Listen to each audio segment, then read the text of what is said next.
हिमाचल प्रदेश विधानसभा सत्र के दौरान नाचन से विधायक विनोद कुमार ने दृष्टिहीनों से जुड़े मुद्दों को सदन में उठाते हुए सरकार से जवाब तलब किया। उन्होंने कहा कि लंबे समय से अपनी मांगों को लेकर गुहार लगा रहे दृष्टिहीन लोगों की समस्याओं का अब तक समाधान नहीं हुआ है, जो चिंता का विषय है। विधायक ने कहा कि दृष्टिहीनों को रोजगार उपलब्ध कराना सरकार की प्राथमिकता होनी चाहिए थी, लेकिन नौकरी देने की मांग अभी तक लंबित पड़ी है।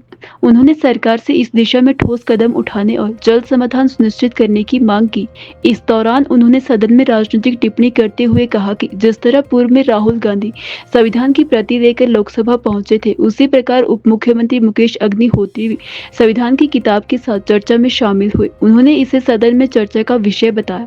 विनोद कुमार ने राजस्व घाटा अनुदान से जुड़े मुद्दे पर भी अपनी बात रखते हुए कहा कि जिन जिलों में आरडीजी बंद हुई है, उनमें से अधिकतर जिलों में भाजपा की अध्यक्षता वाली व्यवस्थाएं चल रही है। काश ये सरकार उनका भी सहारा बनने का काम करती। बस 3 सालें हो गई। 3 सालों में तपती धूप में, ठिठुरती ठंड में वो बेचारे सेक्रेटरीट के बाहर खड़े रहते हैं, लेकिन सरकार के पास इतना समय नहीं है कि वो सरकार उनके पास जाकर के उनकी बात सुन सके। और बड़े चिंता का विषय है कि 1469 पोस्टें खाली होने के बावजूद भी उनकी पोस्टें भरी नहीं गई। 3 सालों में 101 पोस्टें ही सरकार के द्वारा भरी गई। तो हमने तो सरकार को यही कहा कि एक तो दृष्टिहीन जो साथी है उनके साथ बैठ कर के उनकी समस्याओं को सुना जाए और उनकी समस्याओं के समाधान के लिए सरकार समय निकाले, ताकि वो इस तरह से धरने प्रदर्शन ना करें।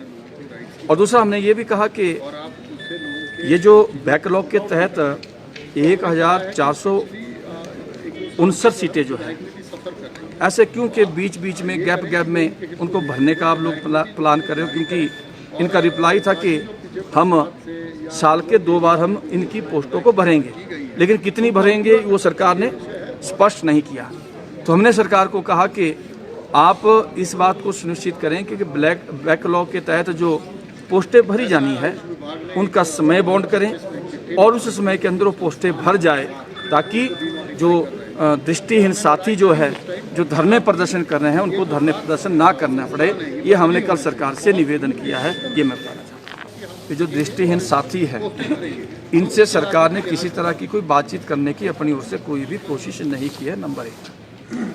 नंबर 2, मैं ये भी कहना चाहता हूँ कि इस लोकतंत्र के अंदर हर व्यक्ति को अधिकार है अपनी बात को रखने का, और स्वाभाविक है कि हम आप अगर अपनी बात रख सकते हैं तो दृष्टिहीन साथी है जिन्हें दिखता ना के बराबर है, कईयों को दिखता ही नहीं, तो किसके पास अपनी गुहार लगाएं। ये जितने हमारे दृष्टिहीन साथी हैं उनकी बददुआएं इस सरकार को लगेगी और आने वाला समय इस सरकार के लिए बहुत ही बुरा होगा, मैं निश्चित तौर पर कहना चाहता हूँ। संविधान की किताब लेकर के राहुल गांधी भी ऐसे ही लोकसभा में गए थे, और उसी की तर्ज पर कल आपने देखा होगा कि डिप्टी सीएम भी संविधान की किताब लेकर के आए थे, लेकिन आर्टिकल के तहत 275 के तहत कहीं भी ऐसा नहीं लिखा गया कि रेवेन्यू डेफिसिट ग्रांट आपको देनी ही होगी। हमने कहा कि बताइए कहाँ लिखा है।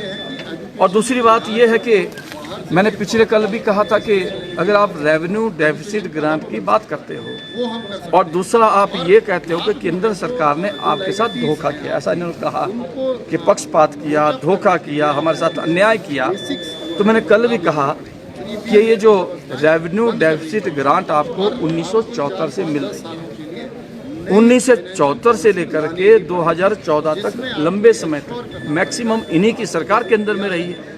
और जब हमने उसका टोटल किया 40 सालों में कांग्रेस पार्टी की सरकार ने हिमाचल को महज 20,000 करोड़ रुपया ही रेवेन्यू डेफिसिट ग्रांट के तहत 40 सालों में लिया है। और जहां तक अगर मोदी जी की बात करें, मोदी जी की सरकार बनने के बाद इन 12 सालों में अगर रेवेन्यू डेफिसिट ग्रांट की बात करें तो 90,000 करोड़ रुपए से ऊपर की राशि इन 12 सालों में मोदी जी ने हिमाचल प्रदेश को दी है। मैं आपसे जानना चाहता हूं, मैं जनता से जानना चाहता हूं, एक तरफ कांग्रेस सरकार ने 40 सालों में हिमाचल प्रदेश को 20,000 करोड़ रुपए दिया और दूसरी तरफ मोदी जी ने 12 साल के कार्यकाल में हिमाचल को 90,000 करोड़ रुपए से ऊपर दिया, तो न्याय किसने किया और अन्याय किसने किया, इस बात को मैं निश्चित तौर पर जनता के ऊपर इस बात को छोड़ता हूं। आज अगर प्रदेश इस आर्थिक संकट के दौर से गुजरा है, तो मैं निश्चित तौर पर इस बात को कहना चाहता हूं, इसका सबसे बड़ा जिम्मेवार अगर कोई है तो कांग्रेस पार्टी है। आज ये जो रोना धोना इस पार्टी के द्वारा किया जा रहा है और जिस तरह से इस विषय को लेकर के राजनीति की जा रही है, मैं समझता हूँ ये सिर्फ राजनीतिक रोटियां सेकने के लिए ही ये काम किया जा रहा है। अगर इनको करोड़ों रुपए आप उन चेयरमैनों के पीछे उड़ा रहे हो, आपने ओएसटी और आपने मुख्यमंत्री के राजनीतिक सलाहकार भी बना दिए, वो भी अनेकों बना दिए। और मैं समझता हूँ कि सलाहकारों ने अगर सलाह भी अच्छी दी होती प्रदेश हित में, तब भी बात समझ आती हो। बातें तो कोई भी नहीं इस सरकार स्थिति से प्रदेश गुजरा है, उसकी जिम्मेवार निश्चित तौर पर कांग्रेस पार्टी और कांग्रेस पार्टी की सरकार है। हिमाचल प्रदेश को फिर से अगर विशेष राज्य का दर्जा मिला है तो मोदी जी की सरकार बनने के बाद मिला है।